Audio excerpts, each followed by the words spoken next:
உலக பிரகாரமா நீங்க எந்த வேலைக்கு போனாலுமே, அங்க வந்து ஒரு அக்ரீமெண்ட் ஃபார்ம் வந்து சைன் பண்ண சொல்லுவாங்க.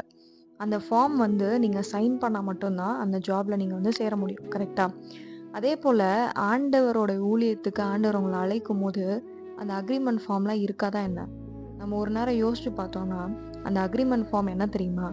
நம்ம நம்மளுடைய சைன வந்து ஒரு பிளாங்க் பேப்பர்ல போட்டுட்டு, ஆண்டவர் கையில குடுத்து, "ஆண்டவரே இதுல நீங்க என்ன வேணா ஃபில் பண்ணுங்க. என்ன வேணா நீங்க எழுதிக்கோங்க. உங்க இஷ்டத்துக்கு என்ன நடத்துங்கன்னு" ஒப்பு கொடுக்கிற அப்படிப்பட்ட ஊழியக்காரனா இன்னைக்கு ஆண்டவர் தேடுறாங்க. நம்ம என்ன பண்றோம்? "ஆண்டவரே நான் ஊழியத்துக்கு வந்தா என்ன கிடைக்கும்? எனக்கு என்ன செய்வீங்க? என் குடும்பத்த பார்த்துப்பீங்களான்னு?" சொல்லி ஒரு உலக பிரகாரமான ஜாபுக்கு போற ஒரு மனுஷன் மாரி நம்ம கேட்குறோம்.